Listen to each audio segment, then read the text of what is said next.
ഈ വാർത്താ ദിനത്തിലെ പ്രധാന റിപ്പോർട്ടുകളുമായി വാർത്താമഴ ആരംഭിക്കുന്നു. ഞാൻ എസ് വിജയകുമാർ. ഭൂട്ടാനിൽ നിന്ന് നിയമവിരുദ്ധമായി വാഹനങ്ങൾ കടത്തിയ കേസിൽ അന്വേഷണത്തിന് എൻഫോഴ്സ്മെന്റ് ഡയറക്ടറേറ്റും കസ്റ്റംസിൽ നിന്ന് ED ഉദ്യോഗസ്ഥർ വിവരങ്ങൾ ശേഖരിച്ചു. വാഹന ഇടപാടുകൾക്ക് പിന്നിൽ സാമ്പത്തിക ക്രമക്കേടുണ്ടെന്ന വിലയിരുത്തലിന്റെ അടിസ്ഥാനത്തിലാണ് ED നീക്കം. അതേസമയം ഓപ്പറേഷൻ നുങ്കോർ പരിശോധനയിൽ ഇന്ന് 2 കാറുകൾ കൂടി കസ്റ്റംസ് പിടികൂടി. കാർ വിൽപ്പനയിലൂടെ രാജ്യത്തിനകത്തും പുറത്തുമായി കോടികളുടെ കള്ളപ്പണ ഇടപാടുകൾ നടന്നു എന്ന നിഗമനത്തിലാണ് EDയുടെ അന്വേഷണം. ഫെമ PMLA നിയമങ്ങൾ പ്രകാരമുള്ള കുറ്റങ്ങൾ വാഹനക്കടത്തിൽ നിലനിൽക്കുമോ എന്ന് പരിശോധിക്കുന്നുണ്ട്. വാഹന ഇടപാടുകളിലൂടെ ലഭിച്ച തുക ദേശവിരുദ്ധ പ്രവർത്തനങ്ങൾക്ക് ഉപയോഗിച്ചിട്ടുണ്ടോ എന്ന് സംശയിക്കുന്നുവെന്ന കസ്റ്റംസ് വെളിപ്പെടുത്തലിൽ കൂടുതൽ കേന്ദ്ര ഏജൻസികൾ വിവരങ്ങൾ തേടും. നോട്ടീസ് നൽകിയിട്ടുണ്ട്. വാഹനത്തിന്റെ രജിസ്ട്രേഷൻ അടക്കമുള്ള എല്ലാ രേഖകളും ഹാജരാക്കണമെന്നും നിർദ്ദേശിച്ചു. കൃത്യമായ രേഖകൾ ഹാജരാക്കിയില്ലെങ്കിൽ കടുത്ത നടപടികളിലേക്ക് കടക്കാനാണ് കസ്റ്റംസിന്റെ തീരുമാനം. ദുൽഖറിന്റെ 2 വാഹനങ്ങൾ കൂടി കസ്റ്റംസ് നിരീക്ഷണത്തിലാണ്. തന്റെ പേരിൽ 1 വാഹനം മാത്രമാണ് പിടിച്ചെടുത്തതെന്ന് അമിത് ചക്കാലക്കൽ. 5 വണ്ടി ഗരാജിൽ കിടന്ന വണ്ടികൾ അങ്ങോട്ട് പോയിട്ടുണ്ട്. എന്റെ ഉൾപ്പെടെ 7 വണ്ടി. എന്റെ ഒറ്റ വണ്ടിയുള്ളൂ. MP09W1522 എന്ന് പറയുന്ന ലാൻഡ് ക്രൂസർ 1999 ഇന്ത്യയിൽ രജിസ്റ്റർ ചെയ്ത ഒറ്റ വാഹനമുള്ളൂ എന്റെ. പിടിച്ചെടുത്ത ആഡംബര വാഹനങ്ങൾ ഉടമകൾക്ക് തന്നെ കസ്റ്റംസ് വിട്ടുകൊടുക്കും. സേഫ് കസ്റ്റഡിയിൽ സൂക്ഷിക്കാൻ നോട്ടീസ് നൽകാനാണ് കസ്റ്റംസിന്റെ തീരുമാനം. നിയമ നടപടികൾ അവസാനിക്കും വരെ ഇവ ഉപയോഗിക്കാൻ പാടില്ല. കുറ്റം തെളിഞ്ഞാൽ വാഹനങ്ങൾ കണ്ടുകെട്ടും. ഓപ്പറേഷൻ നുംകൂർ പരിശോധനകൾ തുടരുകയാണ്. ഇറക്കുമതി നികുതി വെട്ടിച്ച 2 വിദേശക്കാരുകൾ കൂടി ഇന്ന് പിടിച്ചെടുത്തു. എറണാകുളത്തെ കുണ്ടന്നൂരിൽ നിന്ന് Arunachal Pradesh registration land cruiser കാറും അടിമാലിൽ നിന്ന് ലാൻഡ് ക്രൂസർ പ്രാഡോ കാറുമാണ് പിടിച്ചെടുത്തത്. അടിമാലിൽ യൂട്യൂബ് ഇൻഫ്ലുവൻസറായ യുവതിയിൽ നിന്നാണ് വാഹനം പിടിച്ചെടുത്തത്. 24 കൊച്ചി. CPM നേതാവ് KJ ഷൈൻ നൽകിയ അധിക്ഷേപ പരാതിയിൽ 2ാം പ്രതിയായ യൂട്യൂബർ KM ഷാജഹാൻ ചോദ്യം ചെയ്യലിന് ഹാജരായി. അന്വേഷണ സംഘം ഫോണുകൾ പിടിച്ചെടുത്തതിന് പിന്നാലെ വീഡിയോ ചിത്രീകരിച്ച മെമ്മറി കാർഡും ഷാജഹാൻ ഹാജരാക്കി. 1ാം പ്രതി CK ഗോപാലകൃഷ്ണന്റെ മുൻകൂർ ജാമ്യാപേക്ഷയിൽ പോലീസിനോട് എറണാകുളം സെഷൻസ് കോടതി റിപ്പോർട്ട് തേടി. ഉച്ചയോടെയാണ് KM Shajahan Aluva cyber police സ്റ്റേഷനിൽ ഹാജരായത്. ചോദ്യം ചെയ്യൽ മണിക്കൂറുകളോളം നീണ്ടു. വിവാദമായ വീഡിയോ എഡിറ്റ് ചെയ്ത് സ്റ്റോർ ചെയ്ത മെമ്മറി കാർഡ് KM ഷാജഹാൻ ഹാജരാക്കി. കേസിലെ 2ാം പ്രതിയാണ് KM ഷാജഹാൻ. അന്വേഷണ സംഘത്തിന് മുന്നിൽ ആവശ്യപ്പെട്ട എല്ലാ രേഖകളും ഹാജരാക്കിയിട്ടുണ്ടെന്ന് KM ഷാജഹാൻ പറഞ്ഞു. പറഞ്ഞതിൽ ഉറച്ചു നിൽക്കുന്നുണ്ടോ എന്ന ചോദ്യത്തിന് പ്രതികരിക്കാൻ തയ്യാറായില്ല. അല്ല, പുതുതായിട്ടൊന്നും പറയാനില്ല. പുതിയതായിട്ടൊന്നുമില്ല. എല്ലാം പറയാനുള്ളത് പറഞ്ഞിട്ടുള്ളത് റിപ്പീറ്റ് ചെയ്തു. ഷാജഹാൻ പോലീസ് സ്റ്റേഷനിൽ നിന്ന് ഇറങ്ങിയതിന് പിന്നാലെ പ്രതിഷേധവുമായി DYFI പ്രവർത്തകർ എത്തി.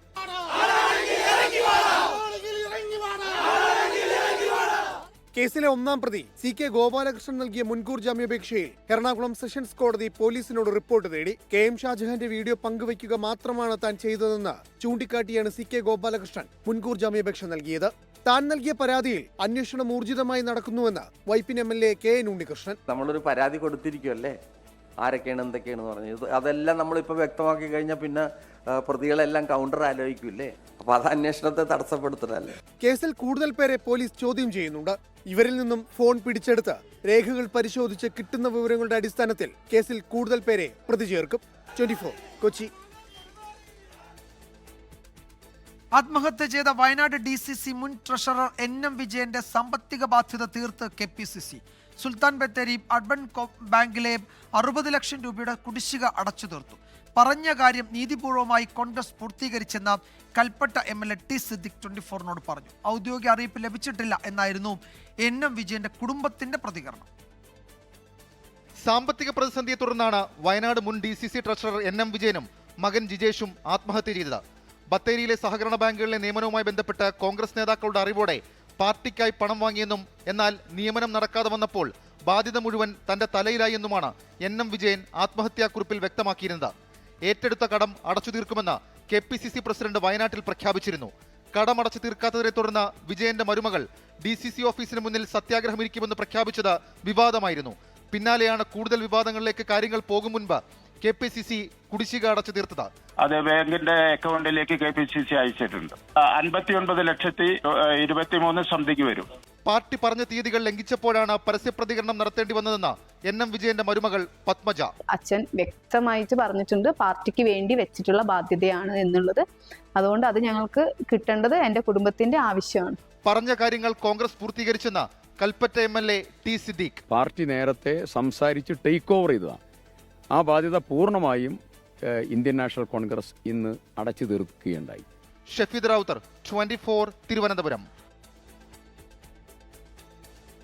സംസ്ഥാന പദവി ആവശ്യപ്പെട്ട് ലഡാക്കിൽ വൻ സംഘർഷം. 4 പേർ കൊല്ലപ്പെട്ടു എന്നാണ് റിപ്പോർട്ടുകൾ. 70-ലേറെ പേർക്ക് പരിക്കേറ്റു. പോലീസും പ്രക്ഷോഭകരും തമ്മിൽ ഏറ്റുമുട്ടി. BJP ഓഫീസിനും CRPF വാഹനത്തിനും പ്രക്ഷോഭകർ തീയിട്ടു. സംഘർഷത്തിന് പിന്നാലെ സമര നേതാവ് സോനം വാങ്ചുക് നിരാഹാര സമരത്തിൽ നിന്ന് പിന്മാറി.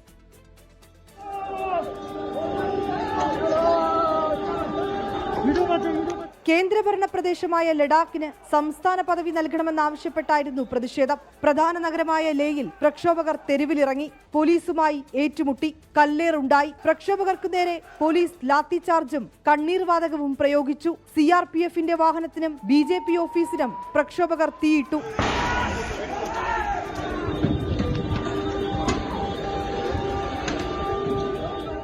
സമാധാനത്തിന്റെ പാതയെക്കുറിച്ചുള്ള തന്റെ സന്ദേശം പരാജയപ്പെട്ടുവെന്ന് सोनम वांगचुक कि हम शांति के ही रास्ते से सरकार को कहें और सरकार भी मैं चाहता हूं कि शांति के संदेश को सुने.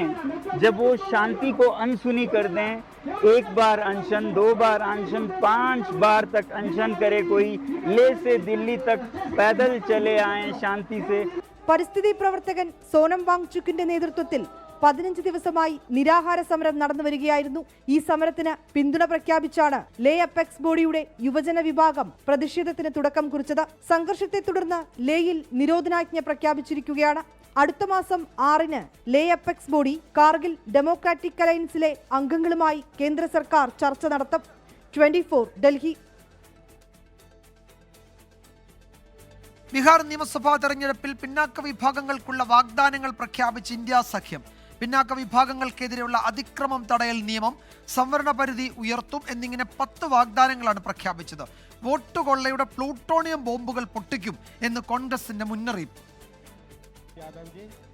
തദ്ദേശ സ്ഥാപനങ്ങളിൽ പിന്നോക്ക വിഭാഗങ്ങൾക്കുള്ള സംവരണം 20% നിന്ന് 30% ഉയർത്തും. പിന്നോക്ക വിഭാഗത്തിലെ ഭൂരഹിതർക്ക് ഭൂമി നൽകും. സ്വകാര്യ സ്കൂളുകളിൽ നീക്കിവച്ചിരിക്കുന്ന സീറ്റുകളിൽ പകുതി പിന്നോക്ക വിഭാഗത്തിലെ കുട്ടികൾക്കായി സംവരണം ചെയ്യും. UPA സർക്കാരിന്റെ വിദ്യാഭ്യാസാവകാശ നിയമപ്രകാരമാണിത്. പിന്നോക്ക വിഭാഗങ്ങൾക്കെതിരായ അതിക്രമം തടയൽ നിയമം പാസാക്കും തുടങ്ങി 10 വാഗ്ദാനങ്ങളാണ് നിയമസഭാ തെരഞ്ഞെടുപ്പെടുത്ത ബീഹാറിൽ പിന്നോക്ക വിഭാഗങ്ങൾക്കായി ഇന്ത്യ സഖ്യം പ്രഖ്യാപിച്ചത്. സംവരണ പ്രശ്നങ്ങൾ പരിശോധിക്കുവാൻ പ്രത്യേക കമ്മിറ്റിയും ഉണ്ടാകും. 10 പോയിന്റ്സ് हैं. EBC atrocity prevention act, EBC reservation local body में, 5वें नंबर पे डेडिकेटेड कमेटी. जो भी आपके मतलब समस्याएं हैं. വോട്ട് കൊള്ളയിൽ 1 മാസത്തിനകം ഒന്നിനു പിറകെ ഒന്നായി കൂടുതൽ ബോംബുകൾ പൊട്ടിക്കുമെന്നും കോൺഗ്രസ് വ്യക്തമാക്കി. കോൺഗ്രസിന്റെ വിശാല പ്രവർത്തക സമിതി യോഗവും ഇന്ന് പട്നയിൽ ചേർന്നു. ബീഹാർ ജനതയോടുള്ള അഭ്യർത്ഥനയും രാഷ്ട്രീയ വിഷയങ്ങളുമടക്കം 2 പ്രമേയങ്ങൾ യോഗം പാസാക്കി. 24 ഡൽഹി. പീഡിപ്പിക്കാൻ ശ്രമിച്ചെന്ന പെൺകുട്ടികളുടെ പരാതിയിൽ Delhi Shri Sharada institute of management ഡയറക്ടർക്കെതിരെ കേസ്. പാർത്ഥസാരഥി എന്ന സ്വാമി ചൈതന്യാനന്ദക്കെതിരെയാണ് കേസെടുത്തത്. ലൈംഗിക ചുവയോടെ സംസാരിച്ചെന്നും കടന്നു പിടിച്ചെന്നും ചൂണ്ടിക്കാട്ടി 17 പെൺകുട്ടികളാണ് പരാതി നൽകിയത്. സംഭവത്തിൽ ദേശീയ വനിതാ കമ്മീഷൻ സ്വമേധയാ കേസെടുത്തു. ഡൽഹി വസന്തകുഞ്ചിലാണ് ശൃംഗേരി ശ്രീ ശാരദാ പീഠത്തിന് കീഴിലെ ഇൻസ്റ്റിറ്റ്യൂട്ട് പ്രവർത്തിക്കുന്നത്. ഇവിടെ സ്കോളർഷിപ്പ് ലഭിച്ച് PG ഡിപ്ലോമ കോഴ്സ് ചെയ്യുന്നത് പിന്നോക്ക അവസ്ഥയിലുള്ള 32 പെൺകുട്ടികൾ. ഇതിൽ 17 പേരാണ് ഡയറക്ടർ കൂടിയായ സ്വാമി ചൈതന്യാനന്ദക്കെതിരെ മൊഴി നൽകിയത്. അശ്ലീല ചൊവ്വയോടെ മെസ്സേജ് അയച്ചു, കടന്നുപിടിച്ചു എന്നിങ്ങനെയാണ് പരാതി. കുട്ടികളെ റൂമിലേക്ക് വരാൻ ആവശ്യപ്പെടുന്നത്, ഫ്രീയായി വിദേശത്തേക്ക് ടൂർ കൊണ്ടുപോകാമെന്ന് പറയുന്ന ചാറ്റുകളുടെ വിവരങ്ങളും ഇതിനിടയിൽ പുറത്തുവന്നു. വഴങ്ങിയില്ലെങ്കിൽ പരീക്ഷയ്ക്ക് തോൽപ്പിക്കുമെന്ന് കുട്ടികളെ ഇയാൾ ഭീഷണിപ്പെടുത്തിയിരുന്നതായും വിവരമുണ്ട്. ആശ്രമത്തിലെ വനിതാ ജീവനക്കാരും ഡയറക്ടറുടെ ഇംഗിതത്തിന് വഴങ്ങാൻ നിർബന്ധിച്ചതായും പെൺകുട്ടികൾ ആരോപിച്ചു. സ്ഥാപനത്തിലെ വാർഡനാണ് ഇടനിലക്കാരനായി പ്രവർത്തിച്ചത്. മൊഴിയുടെ അടിസ്ഥാനത്തിൽ കേസെടുത്ത പോലീസ് സ്ഥാപനത്തിൽ പരിശോധന നടത്തി. ചൈതന്യാനന്ദ ഉപയോഗിച്ചിരുന്ന വോൾവോ കാറിലെ നമ്പർ പ്ലേറ്റ് വ്യാജമാണെന്ന് പോലീസ് കണ്ടെത്തി. നയതന്ത്ര ഉദ്യോഗസ്ഥർ ഉപയോഗിക്കുന്ന നമ്പർ പ്ലേറ്റാണ് വാഹനത്തിലുണ്ടായിരുന്നത്. CCTVയും പോലീസ് പരിശോധിച്ചു. പ്രതി ആഗ്രയിലേക്ക് കടന്നതായാണ് വിവരം. പ്രതിക്കായി ലുക്കൌട്ട് നോട്ടീസും പുറപ്പെടുവിച്ചിട്ടുണ്ട്. കേസിന്റെ പശ്ചാത്തലത്തിൽ ഇയാളെ ഡയറക്ടർ സ്ഥാനത്ത് നിന്ന് ശ്രീ ശാരദാ പീഠം അധികൃതർ നീക്കി. പ്രതി നിരവധി കേസുകളിൽ പ്രതിയാണെന്ന് പോലീസ് വ്യക്തമാക്കി. സ്വമേധയാ കേസെടുത്ത ദേശീയ വനിതാ കമ്മീഷൻ ഡൽഹി പോലീസ് കമ്മീഷണറോട് റിപ്പോർട്ട് തേടിയിട്ടുണ്ട്. 24 ഡൽഹി. തമിഴ്നാട്ടിലെ വെല്ലൂരിൽ 4 വയസ്സുകാരനെ പിതാവിന്റെ മുന്നിൽ നിന്ന് തട്ടിക്കൊണ്ടുപോയി. ഗുഡിയാത്തം കാമാച്ചിയമ്മൻപെട്ട് സ്വദേശി യോഗേഷിനെയാണ് തട്ടിക്കൊണ്ടുപോയത്. കാറിലെത്തിയ സംഘം 30 കിലോമീറ്റർ അകലെ കുട്ടിയെ ഉപേക്ഷിച്ച് കടന്നു കളഞ്ഞു. ഉച്ചയ്ക്ക് 12:30യോടെ അച്ഛൻ വേണുമൊത്ത് സ്കൂളിൽ നിന്ന് ഭക്ഷണം കഴിക്കാൻ എത്തിയതായിരുന്നു 4 വയസ്സുകാരൻ യോഗേഷ്. ഇവർ വരുമ്പോൾ തന്നെ വീടിനോട് ചേർന്ന് കർണാടക രജിസ്ട്രേഷനിലുള്ള കാർ നിർത്തിയിട്ടിരിക്കുന്നതായി CCTV ദൃശ്യങ്ങളിൽ കാണാം. അച്ഛൻ സ്കൂട്ടർ പാർക്ക് ചെയ്യാൻ പോയ തക്കത്തിന് ഹെൽമറ്റ് വെച്ച ഒരാൾ കുട്ടിയെ കാറിലേക്ക് വലിച്ചു കയറ്റി. തടയാനെത്തിയ വേണുവിൻ്റെ മുഖത്ത് മുളകുപൊടി എറിഞ്ഞു. ഞൊടിയിടയിൽ കുട്ടിയുമായി സംഘം കടന്നുകളഞ്ഞു. വിവരമറിഞ്ഞെത്തിയ ഗുഡിയാത്തം പോലീസ് തൊട്ടടുത്തുള്ള ജില്ലകളിലടക്കം തെരച്ചിൽ നടത്താൻ നിർദ്ദേശം നൽകി. 2 മണിക്കൂർ ശേഷം കാമാച്ചിയമ്മൻപേട്ടിൽ നിന്ന് 30 കിലോമീറ്റർ അകലെയുള്ള മദനൂരിൽ കുട്ടിയെ ഉപേക്ഷിച്ച് സംഘം കടന്നുകളഞ്ഞു. ജില്ലാ അതിർത്തികളിൽ പോലീസ് പരിശോധന ശക്തമാക്കി. കുട്ടിയുടെ മാതാപിതാക്കളിൽ നിന്ന് കൂടുതൽ വിവരങ്ങൾ തേടുന്നുണ്ട്. 24 ചെന്നൈ.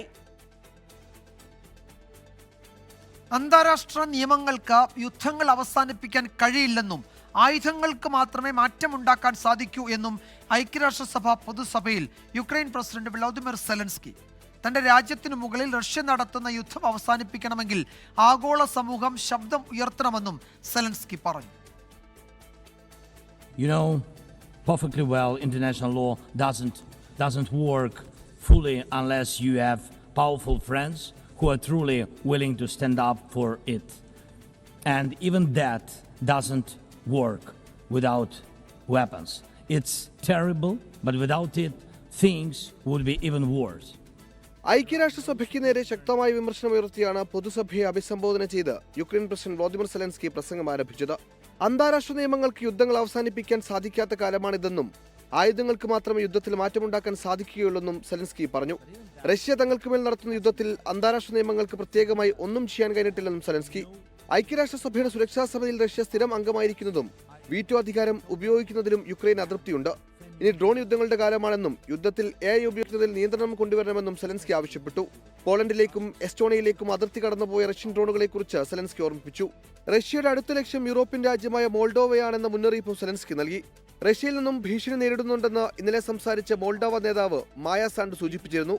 റഷ്യ തന്റെ രാജ്യത്തിന് മുകളിൽ യുദ്ധം അവസാനിപ്പിക്കുമോ ഇല്ലയോ എന്നത് നിങ്ങളുടെ ശബ്ദം ഉയരുമോ ഇല്ലയോ എന്നതനുസരിച്ചിരിക്കുമെന്ന മുന്നറിയിപ്പോടുകൂടിയാണ് സെലൻസ്കി പ്രസംഗം അവസാനിപ്പിച്ചത്. International desk 24. വിദേശ പൗരന്മാർക്കുള്ള H1B വിസ പദ്ധതി പരിഷ്കരിക്കാൻ ഡൊണാൾഡ് ട്രംപ് ഭരണകൂടം. നിലവിലെ ലോട്ടറി സമ്പ്രദായം നിർത്തലാക്കി ഉയർന്ന വരുമാനവും യോഗ്യതയുമുള്ളവർക്ക് മുൻഗണന നൽകുന്ന വിധത്തിൽ പദ്ധതി പരിഷ്കരിക്കാനാണ് നീക്കം.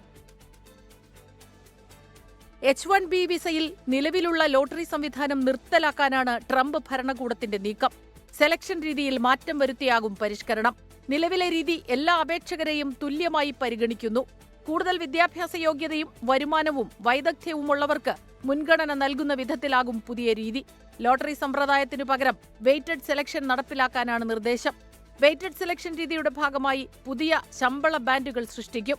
ഏറ്റവും ഉയർന്ന ശമ്പളം ലഭിക്കുന്ന അപേക്ഷകർക്ക് വിസയ്ക്കായി 4 തവണ പരിഗണനയുണ്ടാകും. കുറഞ്ഞ വരുമാനം ലഭിക്കുന്നവർക്ക് 1 തവണ മാത്രമാകും അവസരം. അമേരിക്കൻ സർവകലാശാലകളിൽ പഠിക്കുന്ന വിദേശ വിദ്യാർത്ഥികൾക്കും ഇത് ഗുണം ചെയ്യുമെന്നാണ് വിലയിരുത്തൽ. International desk 24. CPI ദേശീയ എക്സിക്യൂട്ടീവ് യോഗം ചണ്ഡീഗഡിൽ ആരംഭിച്ചു. പുതിയ ജനറൽ സെക്രട്ടറിയെ അതുപോലെ ദേശീയ കൗൺസിൽ, ദേശീയ എക്സിക്യൂട്ടീവ് എന്നിവയെ തീരുമാനിക്കാനാണ് യോഗം ഇപ്പോൾ പുരോഗമിക്കുന്നത്. ബൽറാം നെടുങ്ങാടി ചണ്ഡീഗഡിൽ നിന്ന് വിശദാംശങ്ങൾ നൽകും. ബൽറാം, ഈ പ്രായപരിധി സംബന്ധിച്ച് കേരള ഘടകത്തിന്റെ എതിർപ്പ് ശക്തമാണ് എന്നായിരുന്നു നേരത്തെ വന്ന റിപ്പോർട്ടുകൾ. അങ്ങനെയാണെങ്കിൽ D രാജയുടെ കാര്യത്തിൽ എന്തെങ്കിലും മാറ്റമുണ്ടാകുമോ? അദ്ദേഹം തുടരുമോ അതോ പുതിയ സെക്രട്ടറി വരുമോ എന്നതാണല്ലോ പ്രധാനപ്പെട്ട ചോദ്യം. അതിനുത്തരം ഏതാനും മണിക്കൂറുകൾക്കുള്ളിൽ ലഭിക്കുമെന്ന് കരുതാം, അല്ലേ? വിജയകുമാർ, ഈ കാര്യങ്ങളെല്ലാം തന്നെ തീരുമാനിക്കാൻ അക്കാര്യത്തിൽ ഒരു ധാരണയിൽ എത്താനുള്ള നിർണായകമായ യോഗമാണ്, ദേശീയ എക്സിക്യൂട്ടീവിൻ്റെ യോഗമാണ് ഇപ്പോൾ പുരോഗമിച്ചു കൊണ്ടിരിക്കുന്നത്. ഈ ഒരു ഹാളിലാണ് യോഗം പുരോഗമിക്കുന്നത്. ഏതാണ്ട് 2 മണിക്കൂർ പൂർത്തിയാക്കിയിരിക്കുന്നു യോഗം.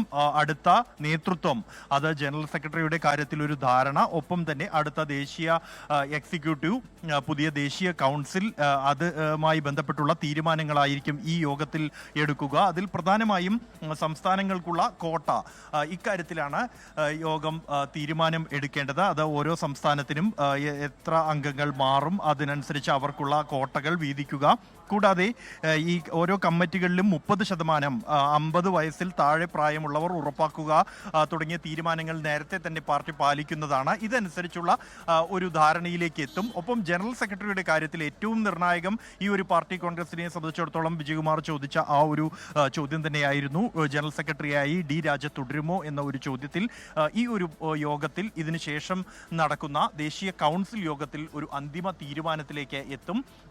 പ്രായപരിധി കർശനമായി പാലിക്കണം എന്ന ഒരു നിർദ്ദേശം തന്നെയാണ് കേരളത്തിനുള്ളത്. ഈ പാർട്ടി കോൺഗ്രസിൽ നടന്ന ചർച്ചകളിലെല്ലാം തന്നെ കേരള ഘടകം ഈ ഒരു നിലപാട് ആവർത്തിച്ചിരുന്നു. കാരണം അത് 100% പാലിച്ച സംസ്ഥാനമാണ് കേരളം. അതുകൊണ്ട് തന്നെ ദേശീയ തലത്തിലും അത് പാലിക്കേണ്ടതുണ്ട് എന്നുള്ളത് തന്നെയാണ് കേരളത്തിൻ്റെ നിലപാട്. അതേസമയം മഹാരാഷ്ട്ര, ബീഹാർ, ഉത്തർപ്രദേശ്, ഛത്തീസ്ഗഡ്, ജാർഖണ്ഡ് അടക്കമുള്ള സംസ്ഥാനങ്ങൾ ഡി രാജയെ പോലെ ഒരു നേതാവ് നേതൃത്വത്തിൽ ഇപ്പോഴത്തെ സാഹചര്യത്തിൽ ഉണ്ടാകേണ്ടത് അനിവാര്യമാണ് എന്നും പ്രായപരിധി മാനദണ്ഡം കർശനമായി പാലിക്കാൻ എന്ന് ഭരണഘടന പോലും നിർദ്ദേശിക്കുന്നില്ല, തത്വത്തിൽ പൊതുവായി പാലിക്കാം എന്ന് മാത്രമാണ് നിർദ്ദേശിക്കുന്നത് എന്ന വാദം ഉന്നയിച്ചിരുന്നു. എന്തായാലും ജനറൽ സെക്രട്ടറിയെ അത് ഐകകണ്ഠമായ ഒരു തിരഞ്ഞെടുപ്പാകും എന്ന് എല്ലാ നേതാക്കളും ആവർത്തിച്ച് പറയുന്നുണ്ട്. അതുകൊണ്ട് തന്നെ ഈ ഒരു യോഗത്തിൽ അതുമായി ബന്ധപ്പെട്ടുള്ള ഒരു അന്തിമ തീരുമാനം ഉണ്ടാകുമെന്ന് തന്നെയാണ് പ്രതീക്ഷിക്കുന്നത്. അല്പസമയത്തിനകം ദേശീയ കൗൺസിൽ യോഗം ചേരും. ആ കൗൺസിലാണ് ദേശീയ എക്സിക്യൂട്ടീവ് എടുക്കുന്ന തീരുമാനത്തിന് അംഗീകാരം നൽകേണ്ടത്. തുടർന്ന് ഔപചാരികമായ തീരുമാനം അത് നാളെ ആയിരിക്കും ഉണ്ടാവുക. നാളെ ഈ പുതിയ ഭാരവാഹികളെ തിരഞ്ഞെടുക്കുക എന്നുള്ളതാണ് നാളത്തെ അജണ്ട. അതിനുശേഷം സമാപന സമ്മേളനവും നാളെ നടക്കും. അതിലായിരിക്കും ഔപചാരികമായ പ്രഖ്യാപനം ഉണ്ടാവുക. വിജയകുമാർ.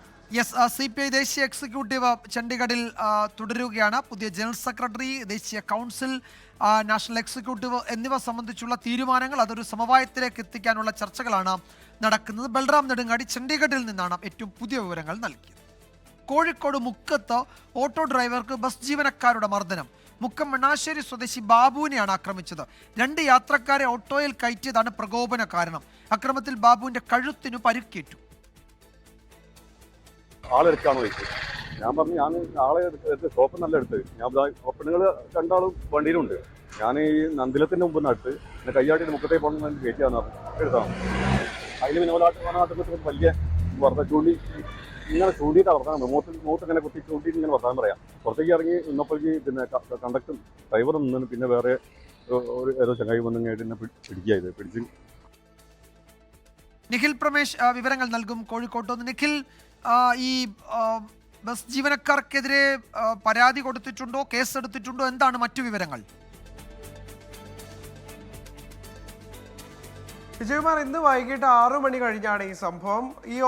ഈ നന്ദിലത്തിന് മുന്നിൽ വെച്ച് 2 യാത്രക്കാർ ഈ ഓട്ടോയിൽ കയറുന്നു. ആ ഓട്ടോക്കാരെ സ്റ്റാൻഡിൽ വെച്ച്, അതായത് ബസ് സ്റ്റാൻഡിൽ വെച്ച് ഇവരെ ഓട്ടോയിൽ കയറ്റി എന്ന് ആരോപിച്ചുകൊണ്ടാണ്. ഇതായിരുന്നു പ്രകോപന കാരണം. തുടർന്ന് ഈ ഓട്ടോയുടെ മുന്നിൽ ബസ് കൊണ്ടുപോയി കുറുകെ ഈ വാഹനം ഇടുന്നു. അതിൽ നിന്ന് ഇറങ്ങി വന്ന ശേഷമാണ് ഇദ്ദേഹത്തോട് വളരെ മോശമായി പെരുമാറുന്നത്, ഇദ്ദേഹത്തെ മർദ്ദിക്കുന്ന ദൃശ്യങ്ങളടക്കം ഇപ്പോൾ പുറത്തു വന്നിട്ടുണ്ട്. ആദ്യം ഒരു തവണ ഈ ഓട്ടോയ്ക്ക് കുറുകെ വാഹനം ഇടുന്നു, അതിനുശേഷം അവിടെ നിന്നും കടന്നുപോയി വീണ്ടും വാഹനം കുറുകെ ഇടുന്നു. അങ്ങനെയാണ് ഇയാളെ മർദ്ദിക്കുന്ന ഒരു സാഹചര്യം ഉണ്ടായിട്ടുള്ളത്. ഈ മർദ്ദനമേറ്റ ബാബു മുക്കത്തെ സ്വകാര്യ ആശുപത്രിയിൽ ചികിത്സ തേടിയിരിക്കുകയാണ്. അഗസ്ത്യാമൊഴിയിലെ ഇലക്ട്രോണിക് ഷോപ്പിന് മുമ്പിൽ വെച്ചാണ് ഈ ആക്രമണം സംഭവിക്കുന്നത്. ഈ സംഭവവുമായി ബന്ധപ്പെട്ട് ഇദ്ദേഹം പോലീസിൽ പരാതി നൽകിയിട്ടുണ്ട്. പോലീസ് ഉടനെ ഈ സംഭവത്തിൽ കേസെടുത്ത് അന്വേഷണം മുന്നോട്ട് കൊണ്ടുപോകുമെന്നുള്ളതാണ് അറിയാൻ കഴിയുന്നത്. എന്തായാലും 3 പേരാണ്, ഈ ബസ് ജീവനക്കാരായിട്ടുള്ള 3 പേരാണ് മർദ്ദിച്ചത്. അകാരണമായി മർദ്ദിക്കുകയായിരുന്നു എന്നുള്ളതാണ് ഓട്ടോ ഡ്രൈവറായിട്ടുള്ള ബാബു പറയുന്ന കാര്യം. വിജയകുമാർ.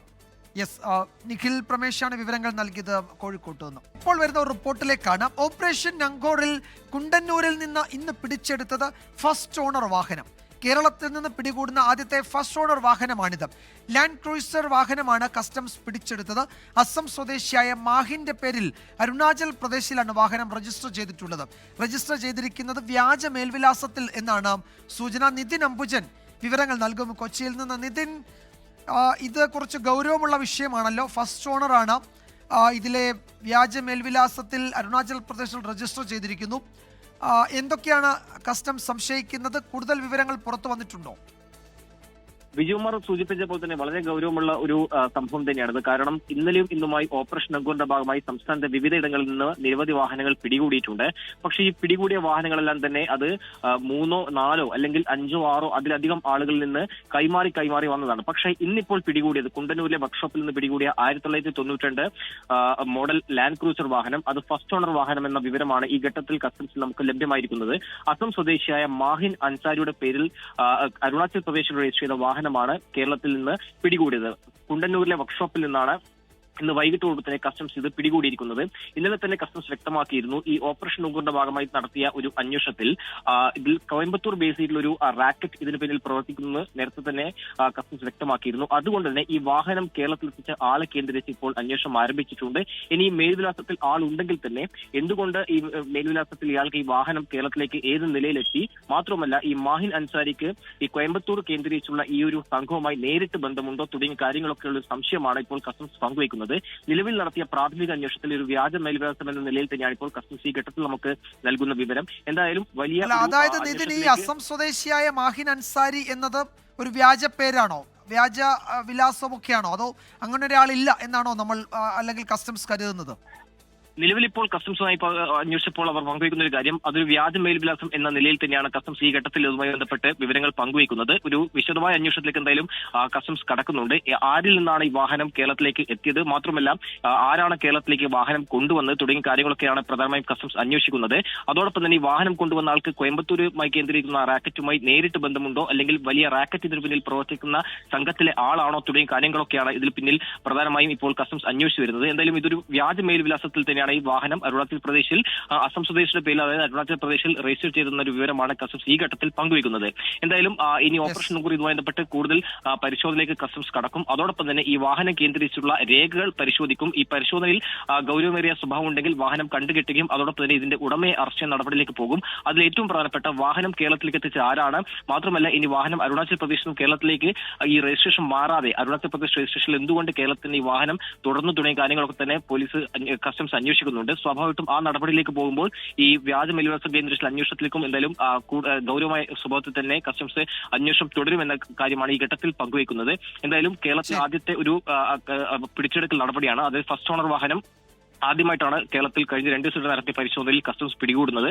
ആ നിലയിൽ തന്നെ ഈ ഒരു സംഭവത്തിന് വലിയ ഗൗരവമുണ്ട് എന്ന് തന്നെയാണ് കസ്റ്റംസ് ഈ ഘട്ടത്തിൽ നമ്മളോട് പങ്കുവയ്ക്കുന്ന വിവരം. യെസ്, ഒരു അസം സ്വദേശി മാഹിൻ അൻസാരി, അയാളുടെ പേരിലാണ് അരുണാചൽ പ്രദേശിൽ ഈ വാഹനം രജിസ്റ്റർ ചെയ്തിരിക്കുന്നത്. പക്ഷേ ഇതൊരു വ്യാജ മേൽവിലാസമാകും എന്നാണ് കസ്റ്റംസ് കരുതുന്നത്. ഫസ്റ്റ് ഓണർ വാഹനം, അപ്പോൾ അത് ആദ്യമായാണ് അത്തരം ഒരു വാഹനം പിടികൂടുന്നത്. അപ്പോൾ കുറെ കൂടി ഗൗരവമുണ്ട് ഈ വിഷയത്തിനെന്ന് കസ്റ്റംസ് തന്നെ പറയുന്നു. കൂടുതൽ വിശദമായ അന്വേഷണത്തിന് കസ്റ്റംസ് സംഘം തയ്യാറെടുക്കുകയാണ്. നിതിൻ അംബുജനാണ് വിവരങ്ങൾ നൽകിയത്. ആഗോള അയ്യപ്പ സംഗമത്തിന് പിന്നാലെ LDF സർക്കാരിന് പൂർണ്ണ പിന്തുണ പ്രഖ്യാപിച്ച NSS. കോൺഗ്രസിൽ നടക്കുന്നത് മുഖ്യമന്ത്രി ആരാണെന്ന തർക്കമാണെന്നും general secretary G Sukumaran Nair വിമർശിച്ചു. ശബരിമല വിഷയത്തിൽ ജി സുകുമാരൻ നായരുടെ ശരിയായ നിലപാടെന്ന് SNDP general secretary Vellappally Natesan. NSS നിലപാടിനെ ദേവസ്വം മന്ത്രി VN വാസവൻ സ്വാഗതം ചെയ്തു. NSSന്റെ നിലപാട് മാറ്റത്തിൽ ആശങ്കയുണ്ടെങ്കിലും പ്രതികരണം നടത്തി പ്രകോപിപ്പിക്കേണ്ട എന്നാണ് കോൺഗ്രസിലെ ധാരണ. ആഗോള അയ്യപ്പ സംഗമത്തിന് പിന്തുണ നൽകിയാണ് NSS സർക്കാരിനോട് അടുക്കുന്നത്. ശബരിമല വിഷയത്തിലെ പിന്തുണ സർക്കാരിലേക്ക് വ്യാപിപ്പിക്കുന്നുവെന്നാണ് സമുദായ നേതൃത്വത്തിന്റെ പ്രതികരണങ്ങളെന്ന് വ്യക്തമാകുന്നത്. ഈ ആഗോള സംഗമം വിജയമായിരുന്നു എന്ന് നമുക്ക് പറയാമോ? ഞാൻ അതൊന്നും വിലയിരുത്തുന്നില്ല. ഇവിടെ കാര്യം നടക്കണമെന്നാണ്. ശരി. ഈ വരുന്നതും ആള് കൂടുന്നതും മാത്രം ആ ഒരർത്ഥവും. ആളുകളെ ആർക്ക് വേണേലും കൂട്ടാം. പക്ഷെ കാര്യം നടത്തുന്നതിലാണ് അതിന്റെ. ശബരിമല വിഷയത്തിൽ NSS സ്വീകരിച്ച നിലപാടിനെ പിന്തുണച്ച് SNDP യോഗവും രംഗത്ത് വന്നു. എല്ലാ കാര്യത്തിലും NSS സർക്കാരിനെ എതിർത്തിട്ടില്ലെന്നും വിഷയാധിഷ്ഠിത നിലപാടാണ് അവർ സ്വീകരിക്കുന്നതെന്നും SNDP general secretary Vellappally Natesan പറഞ്ഞു. അദ്ദേഹം പറഞ്ഞത് വളരെ ശരിയല്ലേ. ഈ അദ്ദേഹത്തിന്റെ ഒരു നിലപാടെന്ന് പറഞ്ഞാൽ എന്താണ്, ശബരിമലയിൽ ആചാരങ്ങൾ നടപ്പാകണം. ഞാൻ തന്നെ പറഞ്ഞത് സ്ത്രീ പ്രവേശനം പാടില്ല. ഇപ്പൊ ഗവൺമെന്റ് സ്ത്രീ പ്രവേശനം എന്നുള്ള ആശയം ഉപേക്ഷിച്ചു എന്നുള്ളതിനോട് ഉറപ്പ് കൊടുത്തുന്നല്ല അദ്ദേഹം തന്നെ പറഞ്ഞിരിക്കുകയല്ലേ. ആഗോള അയ്യപ്പ സംഗമത്തിലൂടെ തുടങ്ങിയ NSSുമായുള്ള ബന്ധം ദൃഢമാകുന്നതിൽ CPM സന്തോഷത്തിലാണ്. പിന്തുണ ആഘോഷിച്ച് തിരിച്ചടിയുണ്ടാക്കേണ്ട കരുതലാണ് നേതൃത്വത്തിന്റെ പ്രതികരണം. അദ്ദേഹത്തിന്റെ നിലപാടിൽ നല്ല സ്വാഗതാർഹമായ ഒരു നിലപാട്, ഒപ്പം ഒരു സൃഷ്ടിപരമായ വിമർശനവും അദ്ദേഹം ഉയർത്തിയിട്ടുണ്ട് UDFനും BJPക്കും എതിരായി. സമദൂര നിലപാട് സ്വീകരിക്കുമ്പോഴും ശരിദൂരം വഴി UDF-നോട് നല്ല ആഭിമുഖ്യം പുലർത്തിയിരുന്ന NSSന്റെ നിലപാട് മാറ്റത്തിൽ കോൺഗ്രസിലെ മുതിർന്ന നേതാക്കൾക്ക് ആശങ്കയുണ്ട്. എന്നാൽ സമുദായ സംഘടനകളുടെ നിലപാടിനൊപ്പിച്ച് രാഷ്ട്രീയ നിലപാട് സ്വീകരിക്കാനാവില്ലെന്നാണ് പുതിയ നേതൃനിരയുടെ അഭിപ്രായം. എങ്കിലും എക്കാലവും മുന്നണിയെ പിന്തുണച്ച NSSനെ പിണക്കാനില്ല എന്നതാണ് പൊതുനിലപാട്. അല്ല, NSS ഒരിക്കലും കോൺഗ്രസിനെതിരായ ഒരു സ്റ്റാൻഡ് എടുക്കുമെന്ന് ഞങ്ങൾ വിശ്വസിക്കുന്നില്ല. പിന്നെ സാമുദായിക സംഘടനകൾക്ക് അവരുടെ അഭിപ്രായം പറയാൻ സ്വാതന്ത്ര്യമുണ്ട്. കഴിഞ്ഞ 2 നിയമസഭാ തെരഞ്ഞെടുപ്പുകളിലും ന്യൂനപക്ഷ വോട്ടുകളെ ഒപ്പം നിർത്താൻ ശ്രമിച്ച LDF ഇത്തവണ ഭൂരിപക്ഷ വോട്ടുകളിലാണ് ശ്രദ്ധ വെക്കുന്നത്. ഈ രാഷ്ട്രീയ നീക്കത്തിന് ശക്തി പകരുന്നതാണ് NSSന്റെ പിന്തുണ. 24 തിരുവനന്തപുരം. സംഘപരിവാർ സംഘടനകൾ പന്തളത്ത് നടത്തിയ ശബരിമല സംരക്ഷണ സംഗമത്തിലെ വിദ്വേഷ പ്രസംഗത്തിൽ ശ്രീരാമദാസ മിഷൻ അധ്യക്ഷൻ ശാന്താനന്ദക്കെതിരെ കേസ്. പന്തളം പോലീസാണ് കേസെടുത്തത്. വിശ്വാസം വ്രണപ്പെടുത്തുക, മതസ്പർദ്ധയുണ്ടാക്കുക തുടങ്ങിയ വകുപ്പുകൾ പ്രകാരമാണ് ശാന്താനന്ദക്കെതിരെ കേസ്. പന്തളം രാജകുടുംബാംഗവും CPIM നേതാവുമായ Pradeep Varma, DYFI Pandalam block committee, Congress നേതാവ് അനൂപ് VR തുടങ്ങിയവരാണ് പോലീസിൽ പരാതി നൽകിയത്. പരാതികൾ പരിശോധിച്ച് നിയമോപദേശം തേടിയ ശേഷമാണ് പോലീസിന്റെ നടപടി. വാവരുമായി ബന്ധപ്പെട്ടായിരുന്നു ശ്രീരാമദാസ മിഷൻ അധ്യക്ഷൻ ശാന്താനന്ദയുടെ വിദ്വേഷ പരാമർശം. പ്രസംഗത്തിനെതിരെ മന്ത്രി VN വാസവനും രംഗത്തെത്തിയിരുന്നു. ഒരു സന്യാസി വര്യൻ പ്രസംഗിച്ച ആ വാചകം നമുക്ക് പറയാൻ കൊള്ളില്ല. വാസ്തവത്തിൽ മതനിരപേക്ഷ കേരളത്തിൻ്റെ മഹത്തായ സംസ്കാരത്തിന് വലിയ രൂപത്തിൽ പോറലേൽപ്പിക്കുന്ന രൂപത്തിലല്ലേ അദ്ദേഹം വാവൽ സ്വാമി തീവ്രവാദിയായിരുന്നു എന്നുള്ള പ്രയോഗം വരെ നടത്തിയത്. ഒരിക്കലും പറയാൻ പാടില്ല. ശാന്താനന്ദയുടെ പ്രസംഗത്തിൽ ശബരിമല സംരക്ഷണ സംഗമത്തിൽ പങ്കെടുത്തവർക്കുൾപ്പെടെ അതൃപ്തിയുണ്ട്. 24 പത്തനംതിട്ട. ലൈംഗികാരോപണ വിവാദങ്ങൾ ഉയർന്ന ശേഷം ഇതാദ്യമായി രാഹുൽ മാങ്കൂട്ടത്തിൽ MLA പാലക്കാട്ട്. 38 ദിവസത്തിന് ശേഷമാണ് പാലക്കാട്ടേക്കുള്ള രാഹുലിന്റെ വരവ്. ആദ്യ ദിനം സ്വകാര്യ സന്ദർശനം മാത്രമായിരുന്നെങ്കിലും മണ്ഡലത്തിൽ സജീവമാകാനാണ് രാഹുലിന്റെ തീരുമാനം. രാഹുൽ പൊതുപരിപാടിയിൽ പങ്കെടുത്താൽ ശക്തമായി പ്രതിഷേധിക്കുമെന്ന് DYFIയും BJPയും മുന്നറിയിപ്പ് നൽകിയിട്ടുണ്ട്. കഴിഞ്ഞ മാസം 17 ശേഷം രാഹുൽ മാങ്കൂട്ടത്തിൽ ഇതാദ്യമായി സ്വന്തം മണ്ഡലത്തിലെത്തി. പാലക്കാട് സ്റ്റേഡിയം ബസ് സ്റ്റാൻഡിന് സമീപത്തെ കോൺഗ്രസ് പ്രാദേശിക നേതാവിന്റെ വീട്ടിലാണ് ആദ്യമെത്തിയത്. ഇന്ന് സ്വകാര്യ പരിപാടികളിലാണ് രാഹുൽ മാങ്കൂട്ടത്തിൽ പങ്കെടുത്തത്. വൈകിട്ട് 4:15 MLA ഓഫീസിലെത്തിയ രാഹുലിനെ പ്രാദേശിക കോൺഗ്രസ് നേതാക്കൾ സ്വീകരിച്ചു.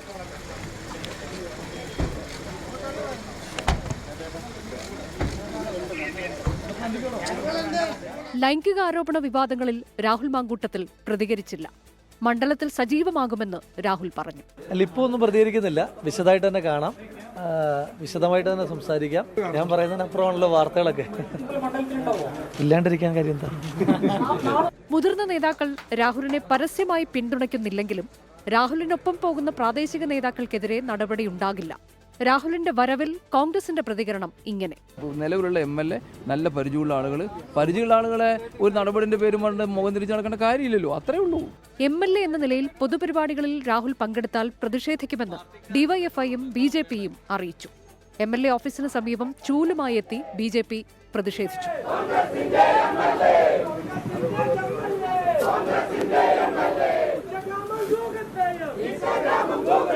ഔദ്യോഗിക പരിപാടികളിൽ രാഹുൽ പങ്കെടുക്കുമോ എന്ന കാര്യത്തിൽ വ്യക്തതയില്ല. പക്ഷേ പ്രതിഷേധങ്ങൾ കണക്കിലെടുത്ത് വലിയ സുരക്ഷയാണ് ഇവിടെ ഉറപ്പാക്കിയിട്ടുള്ളത്. പാലക്കാട് നിന്നും ക്യാമറാമാൻ രാജീവിനൊപ്പം ആയിഷത്തുൽ ഷംന, 24. അബ്ദുൽ നാസർ മദനി പ്രതിയായ ബംഗളൂരു സ്ഫോടന കേസിൽ 4 മാസത്തിനകം അന്തിമവാദം പൂർത്തിയാക്കി വിധി പറയണമെന്ന് വിചാരണ കോടതിക്ക് സുപ്രീം കോടതിയുടെ നിർദ്ദേശം. കേസിലെ പ്രതിയായ താജുദ്ദീൻ നൽകിയ ഹർജിയിലാണ് സുപ്രീം കോടതി നിർദ്ദേശം. കേസിലെ 28ാം പ്രതിയാണ് താജുദ്ദീൻ. കേസിൽ 16 വർഷമായി വിചാരണ പൂർത്തിയാകാതെ താൻ ജയിലിലാണെന്ന് താജുദ്ദീൻ സുപ്രീം കോടതിയെ അറിയിച്ചു. 2008-ലാണ് ബംഗളൂരു സ്ഫോടന പരമ്പര നടന്നത്. 2010-ലാണ് കേസിൽ അബ്ദുൽ നാസർ മദനി അറസ്റ്റിലായത്. കൊല്ലം കണ്ണനല്ലൂരിലെ പോലീസ് കള്ളക്കളിക്ക് കൂടുതൽ തെളിവുകൾ. നിരണം പഞ്ചായത്ത് മുൻ പ്രസിഡന്റ് KP പുന്നൂസിനെ കസ്റ്റഡിയിലെടുക്കാൻ പോലീസ് എത്തിയത് പരാതിക്കാരന്റെ വാഹനത്തിൽ. ചെക്ക് കേസിൽ ജാമ്യത്തിൽ വിടണമെങ്കിൽ പരാതിക്കാരന് പണം നൽകണമെന്ന് പോലീസ് ഉദ്യോഗസ്ഥന് ആവശ്യപ്പെട്ടതിനും തെളിവുകൾ 24-ന് ലഭിച്ചു. പോലീസ് കസ്റ്റഡിയിലിരിക്കെ കുഴഞ്ഞു വീണ് വെന്റിലേറ്ററിലായ നിരണം പഞ്ചായത്ത് മുൻ പ്രസിഡന്റ് KP പുന്നൂസിന്റെ ആരോഗ്യനില ഗുരുതരമായി തുടരുകയാണ്. ശനിയാഴ്ച KP പുന്നൂസിനെ പോലീസ് കസ്റ്റഡിയിലെടുക്കാൻ കോട്ടയത്തെത്തിയത് പരാതിക്കാരന്റെ സഹോദരന്റെ കാറിലാണ്. പോലീസ് ഉദ്യോഗസ്ഥർക്കൊപ്പം പരാതിക്കാരന്റെ ബന്ധുവും ഇതേസമയം കാറിലുണ്ടായിരുന്നു. തുടർന്ന് KP പുന്നൂസിനെ ജാമ്യത്തിൽ വിടാൻ പരാതിക്കാരന് പണം കൊടുക്കണമെന്നാവശ്യപ്പെട്ട് നിരവധി പോലീസ് ഉദ്യോഗസ്ഥർ വിളിച്ചു. ഇതിന്റെ ഫോൺ രേഖകൾ 24 ലഭിച്ചു. അതേസമയം കെ പി പൊന്നൂസിനെ റിമാൻഡ് ചെയ്യുമെന്നും എന്തെങ്കിലും ചെയ്യണമെങ്കിൽ ചെയ്യാനും സഹോദരൻ ആവശ്യപ്പെടുന്ന വാട്സ്ആപ്പ് സന്ദേശവും 24 പുറത്തുവിട്ടു. പരാതിക്കാരന്റെ സഹോദരനാണ് കെ പി പൊന്നൂസ് ആശുപത്രിയിലാണെന്ന് ബന്ധുക്കളെ അറിയിക്കുന്നത്. സംഭവത്തിൽ കെ പി പൊന്നൂസിനെ അനധികൃതമായി കസ്റ്റഡിയിൽ വെച്ചിരിക്കുന്നുവെന്ന് കാട്ടി കെ പി പൊന്നൂസിന്റെ അഭിഭാഷകർ നൽകിയ ഹർജി കൊട്ടാരക്കര JFMC കോടതി ഇന്ന് വിശദമായി വാദം കേൾക്കും. കസ്റ്റഡിയിലെടുത്ത് സംബന്ധിച്ച് രേഖകൾ ഹാജരാക്കണമെന്ന് പോലീസിനോട് കോടതി നിർദ്ദേശം നൽകിയിട്ടുണ്ട്. 24 കൊല്ലം. തിരുവനന്തപുരം വെള്ളായണിയിലെ നൃത്ത അധ്യാപകൻ മഹേഷിന്റെ മരണത്തിൽ പോലീസ് നടപടികളിൽ അതൃപ്തി പരസ്യമാക്കി കുടുംബം. പരാതി അറിയിച്ചിട്ടും മൊഴിയെടുക്കാൻ പോലും പോലീസ് തയ്യാറായില്ല എന്ന് മഹേഷിന്റെ സഹോദരി ആരോപിച്ചു. നാളെ മുഖ്യമന്ത്രിക്ക് പരാതി നൽകാനാണ് തീരുമാനം. 24 ഫോളോ അപ്പ്. കഴിഞ്ഞ മാസം 12-നാണ് മഹേഷ് ശ്രീരാമകൃഷ്ണ മിഷൻ ആശുപത്രിയിൽ ചികിത്സയിലിരിക്കെ മരിച്ചത്. അടുത്ത ദിവസം തന്നെ വീട്ടിലെത്തിയ പോലീസ് ഉദ്യോഗസ്ഥരോട് മഹേഷിനെ മർദ്ദിച്ച വിവരം വിശദമായി കുടുംബം പറഞ്ഞു. പോസ്റ്റ്മോർട്ടം റിപ്പോർട്ട് പോലീസിന് ലഭിച്ചിട്ട് ഒരാഴ്ചയായി. ഇതുവരെ കുടുംബത്തിന്റെ പരാതി പോലും രേഖപ്പെടുത്താൻ പോലീസ് തയ്യാറായില്ല. പോലീസ് പറയുന്നത് അത് പുറമേയുള്ള മർദ്ദനത്തിന്റെ പേരിലുള്ള മരണം അല്ല എന്നുള്ള രീതിക്കാണ് പോലീസ് എൻ്റെ സംസാരിച്ചത്. അപ്പോഴും ഞാൻ പറയുന്നത് സാറേ, ഇപ്പം അറ്റാക്ക് എന്നാണ് കാണിക്കുന്നതെങ്കിൽ പോലും അടിച്ചതിൻ്റെ പേരിൽ ഞാൻ മുന്നോട്ട് പോകും, എൻ്റെ അനിയനെ തല്ലിയതിൻ്റെ പേരിൽ ഞാൻ മുന്നോട്ട് പോകും, മന്ത്രിക്കും കൊടുക്കും എന്നുള്ളത് തന്നെയാണ് അന്നും ഇന്നും ഞാൻ പറയുന്നത്. ഇതിപ്പോൾ പോസ്റ്റ്മോർട്ടം റിപ്പോർട്ട് കിട്ടിയപ്പോഴാണ് അറിയുന്നത് ഇത്രയും ഉള്ളിൽ ക്ഷതവും കാര്യങ്ങളും ഉണ്ടായിരുന്നു എന്നുള്ളത്. നാളെ മുഖ്യമന്ത്രിക്കും സിറ്റി പോലീസ് കമ്മീഷണർക്കും കുടുംബം പരാതി നൽകും. കമ്മീഷണർ ഓഫീസിലും കൊണ്ടുവന്ന് കൊടുക്കും, മുഖ്യമന്ത്രിക്ക് നേരിട്ട് കൊടുക്കും. ഇപ്പം നമ്മുടെ വാർഡ് മെമ്പർ സ്ഥലത്തില്ലാത്തത് കൊണ്ടാണ് ഞാൻ ഇന്നും നാളായിട്ട് ഇത്തിരി സ്ലോയിൽ നിൽക്കുന്നത്. വാർഡ് മെമ്പർ ഇപ്പം ഇവിടെ കോഴിക്കോട് വരെ പോയിരിക്കുകയാണ്. അപ്പം നാളെ വൈകിട്ട് എത്തും. പുള്ളിക്കാരി വന്നോടനെ പുള്ളിക്കാരിയും കൊണ്ട് തന്നെ കമ്മീഷണർ ഓഫീസിലും പോവും, നേരിട്ട് മുഖ്യമന്ത്രിക്കും കൊടുക്കും. നടപടി ഉണ്ടായില്ലെങ്കിൽ കോടതിയെ സമീപിക്കുമെന്നും കുടുംബം അറിയിച്ചു. അതേസമയം ആശുപത്രിയിലെത്തി ഡോക്ടർമാരുടെ മൊഴി ഉൾപ്പെടെ രേഖപ്പെടുത്തിയതായും CCTV അടക്കം പരിശോധിച്ചതായും മ്യൂസിയം പോലീസ് അറിയിച്ചു. ഉമേഷ് ബാലകൃഷ്ണൻ, 24 തിരുവനന്തപുരം. കൊല്ലം നഗരത്തിൽ 75 ഗ്രാം MDMA പിടികൂടിയ കേസിൽ മുഖ്യകണ്ണിയായ യുവതി പിടിയിലായി. മാങ്ങാട് ശശിമന്ദിരം വീട്ടിൽ ഹരിതയാണ് കൊല്ലം വെസ്റ്റ് പോലീസിന്റെ കസ്റ്റഡിയിലായത്. ഒമാനിലിരുന്നായിരുന്നു ഹരിത MDMA കച്ചവടം നിയന്ത്രിച്ചത്. കഴിഞ്ഞ മാസം 24-നാണ് വിപണിയിൽ 5 ലക്ഷം രൂപ വില വരുന്ന 75 ഗ്രാം MDMA-യുമായി പുന്തലത്താഴം സ്വദേശി അഖിൽ ശശിധരനെ പോലീസ് അറസ്റ്റ് ചെയ്തത്. അഖിലിനെ ചോദ്യം ചെയ്തതോടെയാണ് കൊല്ലം നഗരത്തിലെ MDMA വിതരണ ശൃംഖലയിൽ ഹരിത ഉൾപ്പെട്ടിട്ടുണ്ടെന്ന് മനസ്സിലാക്കിയത്. Kollam city police commissioner Kiran Narayan, Kollam ACP S ഷെരീഫിന്റെ നേതൃത്വത്തിൽ പ്രത്യേക അന്വേഷണ സംഘം രൂപീകരിച്ചു. പഠനം കഴിഞ്ഞ ശേഷം ലഹരി കച്ചവടത്തിൽ ഇറങ്ങിയ ഹരിത MDMA കച്ചവടത്തിന്റെ മുഖ്യ ഏജന്റായി. 2024 ഡിസംബറിൽ 2 ഗ്രാം MDMA-യുമായി ഹരിതയെയും 3 യുവാക്കളെയും എറണാകുളത്ത് ലോഡ്ജിൽ വെച്ച് എറണാകുളം സെൻട്രൽ പോലീസ് അറസ്റ്റ് ചെയ്തിരുന്നു. കേസിൽ 2025 ജനുവരിയിൽ ജാമ്യത്തിലിറങ്ങിയ ശേഷം ഒമാനിൽ മാതാപിതാക്കളുടെ അടുത്തേക്ക് പോയ ഹരിത അവിടെയിരുന്ന് MDMA കച്ചവടത്തിന്റെ മുഖ്യ ഏജന്റായി പ്രവർത്തിക്കുകയായിരുന്നു. ഹരിതയുടെ മൊബൈൽ പരിശോധിച്ചതിൽ ലഹരി കച്ചവടം നടത്തിയ നിരവധി വിവരങ്ങൾ പോലീസ് കണ്ടെടുത്തു. ജയിലിൽ കഴിയുന്ന അവിനാശിനെയും ശരത്തിനെയും ജാമ്യത്തിലിറക്കാൻ ഹരിത നാട്ടിലെത്തുമെന്ന് മനസ്സിലാക്കിയ പോലീസ് ഇന്നലെ കൊല്ലം ജില്ലാ ജയിലിന് സമീപം വെച്ച് അറസ്റ്റ് ചെയ്യുകയായിരുന്നു. പിടിയിലായ അഖിൽ നേരത്തെ 4 MDMA കേസുകളിലും അവിനാശ് 2 കേസുകളിലും പ്രതിയാണ്. വരും ദിവസങ്ങളിൽ ഈ കേസിൽ കൂടുതൽ അറസ്റ്റ് നടക്കുമെന്നും പോലീസ് പറഞ്ഞു. 24 കൊല്ലം. കുട്ടികൾക്കും യുവാക്കൾക്കുമിടയിലെ ലഹരി വ്യാപനം തടയാൻ സമഗ്ര കർമ്മ പദ്ധതിക്ക് രൂപം നൽകി സർക്കാർ. വിവിധ വകുപ്പുകളെ ഏകോപിപ്പിച്ചുകൊണ്ടുള്ള പ്രവർത്തനം സാധ്യമാക്കാനാണ് മിഷൻ മാതൃകയിൽ പ്രവർത്തിക്കാൻ തീരുമാനിച്ചത്. മുഖ്യമന്ത്രി ചെയർപേഴ്സണും മന്ത്രിമാർ അംഗങ്ങളുമായാണ് സംസ്ഥാനതല സമിതി. സംയോജിത കർമ്മ പദ്ധതി റിപ്പോർട്ട് 24 പുറത്തുവിടുന്നു. 3 പ്രധാന ലക്ഷ്യങ്ങളാണ് മിഷൻ മാതൃകയിലുള്ള സംയോജിത കർമ്മ പദ്ധതിയിലൂടെ സർക്കാർ ലക്ഷ്യമിടുന്നത്. 1. യുവാക്കളുടെയും കുട്ടികളുടെയും കൗമാരക്കാരുടെയും എല്ലാം മാനസികാരോഗ്യനില മെച്ചപ്പെടുത്തുക. 2. അക്രമങ്ങൾക്കും ലഹരിക്കുമെതിരെ പ്രതിരോധം തീർക്കുക. 3. സുരക്ഷിതവും ആരോഗ്യകരവുമായ ഒരു സാമൂഹ്യ അന്തരീക്ഷം സൃഷ്ടിക്കുക. ഇവയാണ് പ്രധാന ലക്ഷ്യങ്ങൾ.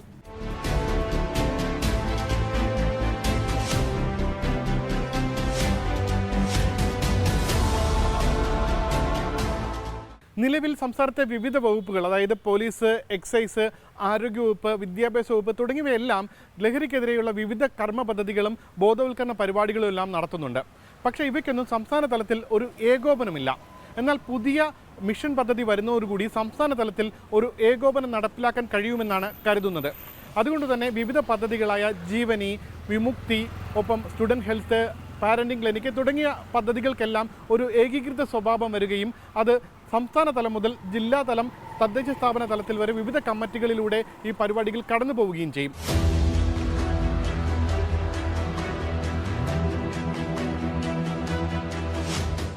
മുഖ്യമന്ത്രിയാണ് സംസ്ഥാനതല സമിതിയുടെ ചെയർപേഴ്സൺ. ഒപ്പം വനിതാ ശിശുവികസന വകുപ്പ് മന്ത്രി, തദ്ദേശ സ്വയംഭരണ വകുപ്പ് മന്ത്രി എന്നിവർ വൈസ് ചെയർപേഴ്സൺമാരാകും. മറ്റ് ബന്ധപ്പെട്ട വകുപ്പുകളുടെ മന്ത്രിമാർ അംഗങ്ങളാകുന്നുണ്ട്. കൺവീനർ ചീഫ് സെക്രട്ടറിയാണ്. എല്ലാ 3 മാസം കൂടുമ്പോഴും ഈ യോഗം ചേർന്ന് സംസ്ഥാനതല സമിതി പ്രവർത്തനങ്ങൾ വിലയിരുത്തണം. ഒപ്പം നയം തീരുമാനിക്കേണ്ടതും മറ്റ് സമിതികളുടെ ഈ പ്രവർത്തനം തീരുമാനിക്കേണ്ടതുമെല്ലാം ഈ സംസ്ഥാനതല സമിതിയാണ്.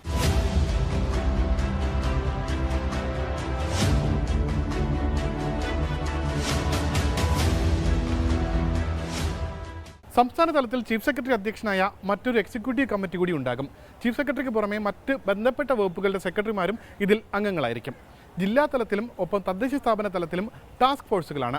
ജില്ലാ തലത്തിലെ ടാസ്ക് ഫോഴ്സിൻ്റെ ജില്ലാ പഞ്ചായത്ത് പ്രസിഡന്റായിരിക്കും അധ്യക്ഷൻ. ഒപ്പം തദ്ദേശ സ്ഥാപന തലത്തിൽ തദ്ദേശ സ്ഥാപനത്തിൻ്റെ പ്രസിഡന്റായിരിക്കും അതിൻ്റെ അധ്യക്ഷൻ. എല്ലാ മാസവും ഇവയുടെ യോഗം ചേർന്ന് പ്രവർത്തനങ്ങൾ വിലയിരുത്തണം. റിപ്പോർട്ട് വനിതാ ശിശുവികസന വകുപ്പ് ഡയറക്ടർ സർക്കാരിന് കൈമാറണം.